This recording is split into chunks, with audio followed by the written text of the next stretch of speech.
हमारा आज का टॉपिक है लाइफ साइकिल ऑफ मोनोसिस्टिस, जो कि एक प्रोटोजोआ है और जिसका सब क्लास स्पोरोजोआ है।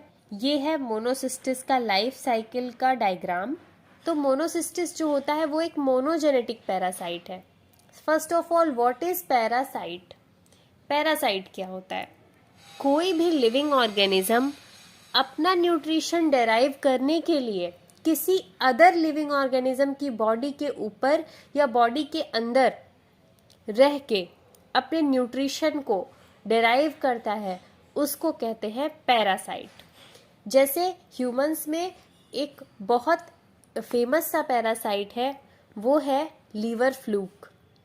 तो ये पैरासाइट का मतलब पता चल गया। अब हम समझते हैं मोनोजेनेटिक क्या होता है। Mono means single, okay. तो मोनोजेनेटिक का मतलब होता है कोई एक ऐसा पैरासाइट जो अपनी पूरी लाइफ साइकिल को किसी एक ऑर्गेनिज्म की बॉडी के अंदर रह के कंप्लीट कर रहा है, वो होगा मोनोजेनेटिक पैरासाइट। मोनोसिस्टिस कैसा पैरासाइट है? मोनोजेनेटिक पैरासाइट है। इसकी लाइफ साइकिल में 3 फेजेस होते हैं, गैमेटोगोनी, सिनगैमी, स्पोरोगोनी। गैमेटोगोनी जो कि पहला फेज है, इसमें क्या होता है? 2 trophozoite after leading a free life come together in the cavity of seminal vesicle. सबसे पहले सेमिनल वेसिकल क्या होता है?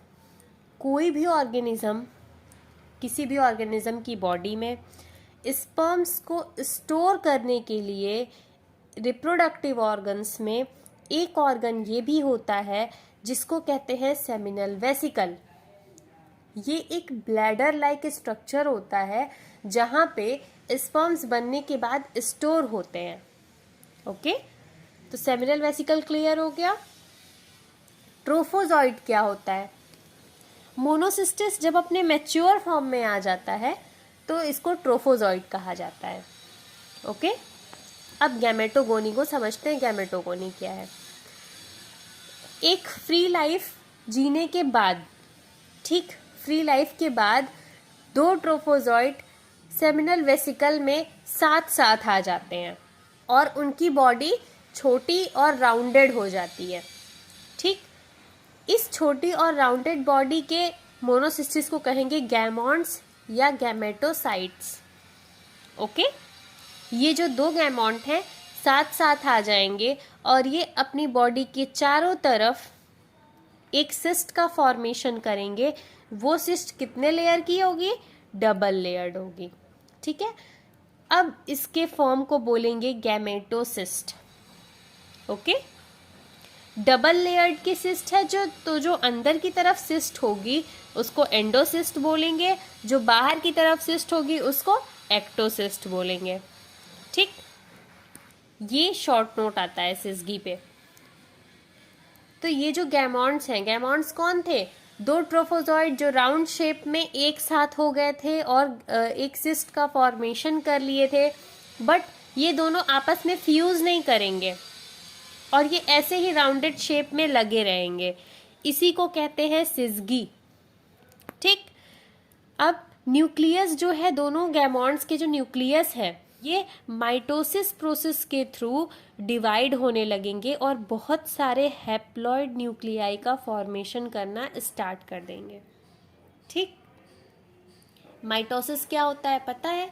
Same number of chromosomes daughter cells में आएगा, ठीक। तो अभी तक एक न्यूक्लियस था, इन गैमॉन्ट्स में वो न्यूक्लियस माइटोसिस प्रोसेस के थ्रू डिवाइड होना स्टार्ट हो गया, जो कि हैप्लॉइड है अभी भी। अब इसको डायग्राम में एक बार देखते हैं। तो ये एक फ्री यंग ट्रोफोजॉइट है। ये फ्री यंग ट्रोफोजॉइट जो होगा ये मैच्योर ट्रोफोजॉइट बन जाएगा। मैच्योर ट्रोफोजॉइट बनने के बाद ऐसा ही एक और ट्रोफोजॉइट रहेगा जो राउंडेड शेप में हो जाएगा और उसको बोलेंगे गैमॉन्ट्स या गैमेटोसाइट, ठीक। गैमेटोसाइट जो होगा ये आपस में फ्यूज नहीं करेंगे, इसलिए इसको क्या बोलेंगे? सिस्गी। ये जो गैमॉन्ट्स है ये अपने बाहर की तरफ सिस्ट का फॉर्मेशन कर लेंगे, इसको बोलेंगे गैमेटोसिस्ट। अंदर वाले सिस्ट को बोलेंगे एंडोसिस्ट, बाहर वाले सिस्ट को बोलेंगे एक्टोसिस्ट, ठीक। अब ये दोनों के जो न्यूक्लियस है इनमें माइटोसिस डिवीजन होगा, जिससे इनकी न्यूक्लियाई हैप्लॉइड, ठीक है, हैप्लॉइड रहेगी और ये बहुत सारे डॉटर न्यूक्लियाई का फॉर्मेशन कर लेगी। अब ये जो सारी न्यूक्लियाई अभी डिवाइड हुई थी, ये सारी पेरीफेरी की तरफ, यानी कि जो बॉर्डर लाइन है दोनों गैमॉन्ड्स की, उस तरफ माइग्रेट कर जाएंगी और कुछ प्रोजेक्शंस बना लेंगी। प्रोजेक्शंस का मतलब है कुछ इस टाइप का कि जहाँ जहाँ न्यूक्लियस है वहाँ वहाँ की तरफ निकला हुआ पोर्शन है, ऐसा ही प्रोजेक्शन बना लेंगी जहाँ कहीं भी रहेंगी ये न्यूक्लियाई। ये बीच में सब डिवाइड होके सब पेरीफेरी पे आ गई और इस तरीके से एक प्रोजेक्शंस बना ली। इन प्रोजेक्शंस के बाद इनके चारों, ये जो न्यूक्लियस है इसके चारों तरफ थोड़ा थोड़ा साइटोप्लाज्म कलेक्ट होने लगेगा और फिर ये गैमेट बन जाएंगे। जैसे ही साइटोप्लाज्म इनके पास कलेक्ट होगा, न्यूक्लियस ऑलरेडी है, साइटोप्लाज्म कलेक्ट हो गया, अब इनको गैमेट्स कहे जाएंगे। ठीक है, अब ये गैमेट्स कहलाएंगे और बाकी जो बचा हुआ साइटोप्लाज्म है वो इसी तरह से प्रेजेंट रहेगा यहाँ पे वैक्यूल के फॉर्म में। ठीक है, तो यहाँ पे लिखा हुआ है कि जो न्यूक्लियाई है वो पेरीफेरी की तरफ माइग्रेट हो जाएगी, सरफेस पे कुछ प्रोजेक्शंस बना लेगी। डॉटर न्यूक्लियाई जो है वो कुछ साइटोप्लाज्म से सराउंडेड हो जाएगी और अब वो गैमेट का फॉर्मेशन कर लेगी। रेजिडुअल साइटोप्लाज्म जो है वो अनसेगमेंटेड रहेगा मिडिल में और ये वैक्यूल्स की तरह प्रेजेंट रहेगा और इसमें पैराग्लाइकॉन भी पाया जाएगा। अब हम बात करते हैं सेकेंड फेज की, जो कि है सिनगैमी। सिनगैमी को यहाँ पे कॉन्जुगेशन भी कहा जाता है। अब ये डॉटर न्यूक्लियाई है साइटोप्लाज्म के साथ सराउंडेड थी, सिनगैमी में आने के बाद वो गैमेट कहलाएगी। ये गैमेट मॉर्फोलॉजिकली काफ़ी सिमिलर होते हैं और ये जो दोनों गैमॉन्ड्स के गैमेट्स हैं ये आपस में पेयरिंग करना स्टार्ट करेंगे और एक दूसरे से फ्यूज होकर के जाइगोट का फॉर्मेशन करेंगे। ठीक है, वही चीज़ यहाँ पे लिखी हुई है कि इन्हें इसीलिए आइसोगैमेट्स कहा गया है। The daughter nuclei surrounded by cytoplasm is called gamete. These gametes are identically morphological and come together in pairs. The two isogametes fuse to form zygote, but these two gametes should be of different gametocytes. This is called syngamy. Thus, numerous larger nucleated diploid zygotes are formed by syngamy. अभी तक haploid था, nucleus जो था उसमें mitotic division हुआ। ठीक है, mitotic division के बाद गैमेट का फॉर्मेशन हुआ। ये गैमेट कुछ साइटोप्लाज्म लेके अलग अलग हो गया। अब ये डिप्लॉयड हो जाएगा कब? जब दोनों गैमॉन्ड्स के अलग अलग न्यूक्लियस, अलग अलग गैमेट्स पेयर करने के बाद फ्यूज किए तो हैप्लॉइड आपस में मिलके क्या हो जाता है? डिप्लॉयड। तो जो जाइगोट होगा वो कैसा होगा? डिप्लॉयड होगा सिनगैमी के बाद। ठीक, अब इसके बाद हम आ जाते हैं थर्ड फेज पे। जो थर्ड फेज है वो है स्पोरोगोनी। ठीक है, स्पोर्स का फॉर्मेशन होगा। अब ये जो डिप्लॉयड जाइगोट था इसको कहेंगे स्पोरोब्लास्ट और ये अपने चारों तरफ एक प्रोटेक्टिव कवरिंग का फॉर्मेशन करेंगे जिसको बोलेंगे स्पोरोसिस्ट। जैसे ही स्पोरोसिस्ट का फॉर्मेशन होगा उसके साथ साथ ये जो गैमेट्स थे अभी तक जाइगोट सर्कुलर शेप में थे, ये स्पिंडल शेप्ड के हो जाएंगे और ये म्यूकॉइड प्लग का भी सीक्रेशन करना स्टार्ट कर देंगे। ठीक, अब ये जो स्पोर्स बने हैं ये नेविसेला की तरह दिखते हैं, इसीलिए इनको स्यूडो नेविसेला भी कहा जाता है। ठीक है, ये जो न्यूक्लियस और साइटोप्लाज्म है ये जो स्यूडो नेविसेला है। ठीक है, ये स्यूडो नेविसेला ये सक्सेसिव डिविजन्स के लिए जाएगा, 3 बार डिवाइड होगा रिडक्शनल डिवीजन से। रिडक्शनल डिवीजन से 3 बार डिवाइड होगा और इस तरीके से ये 8 स्पिंडल शेप्ड या फ्यूजीफॉर्म स्पोरोजॉइड्स का फॉर्मेशन करेगा। ये जो स्पोरोजॉइड्स होते हैं ये एसेक्सुअली रिप्रोड्यूस हुए थे और एसेक्सुअल जनरेशन के हैं। ठीक, ऐसे स्पोरोजॉइड्स जो होते हैं ये डेवलप होके, ये तभी डेवलप होंगे स्पोरोजॉइड्स जब ये एक होस्ट से दूसरे होस्ट में ओरल इन्फेक्शन के थ्रू ट्रांसफर होंगे।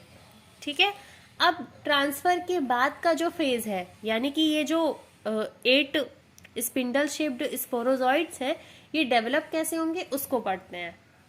जब किसी अदर अर्थवॉर्म में ओरल इन्फेक्शन होगा ये स्पोरोजॉइट्स का, तो इसमें क्या होगा कि जैसे ही वो स्पोरोजॉइट उसकी बॉडी के अंदर पहुंचेगा, दूसरे अर्थवॉर्म की बॉडी के अंदर, तो वो इंटेस्टाइन में जाएगा, जहाँ पे उसका जो स्पोरोसिस्ट है वो डाइजेस्ट हो जाएगा और जो स्पोरोजॉइट्स होंगे वो फ्री हो जाएंगे। ठीक, अभी तक सब इकट्ठा एक सिस्ट में थे, अब वो सारे फ्री हो जाएंगे और ये इंटेस्टाइनल वॉल को चीरते हुए सीलोम में पहुंच जाएंगे और ये स्पर्म मदर सेल के अंदर पहुंच जाएंगे। और दूसरे जो बाकी जो बचे कुछ होंगे ना इसमें से स्पोरोजॉइट्स, ये सेमिनल वेसिकल में गट के थ्रू पहुंच जाएंगे। ठीक, ये जो स्पोरोजॉइट है ये यंग स्पोरोजॉइट में डेवलप करेंगे और स्पर्म और साइटोप्लाज्म पे फीडिंग स्टार्ट कर देंगे, जिसकी वजह से जो अर्थवॉर्म का स्पर्म होगा वो डीजेनरेशन होने लगेगा।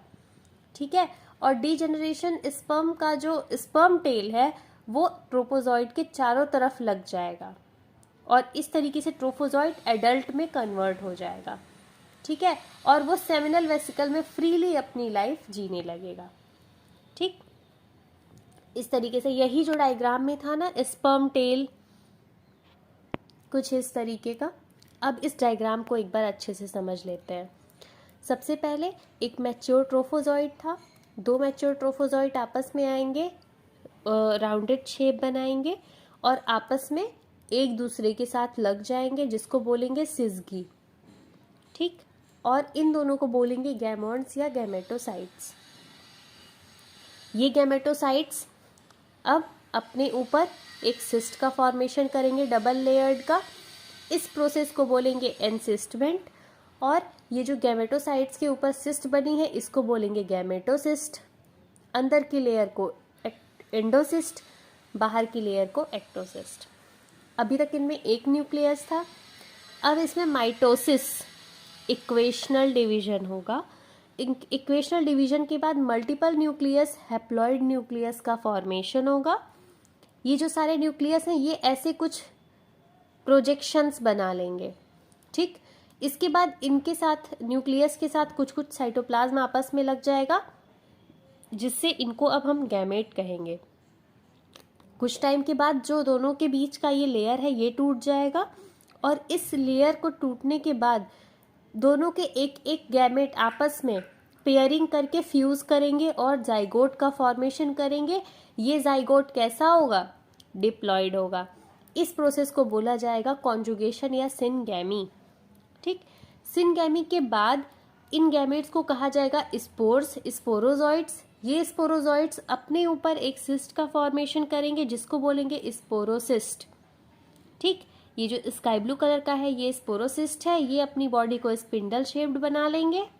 ठीक, इस प्रोसेस को बोलेंगे स्पोरोगोनी। और स्पोर ये नीचे अंदर जो है ब्लू कलर का है ये वो है। अब ये स्पोरोसिस्ट है, उसके अंदर ये स्पोरोब्लास्ट है, ये उसके अंदर का न्यूक्लियस है जो अब यहाँ पे मियोसिस प्रोसेस के थ्रू डिवाइड होना स्टार्ट हुआ है। डिवीजन के बाद ये 8 न्यूक्लियस का फॉर्मेशन करेगा। इस 8 न्यूक्लियस में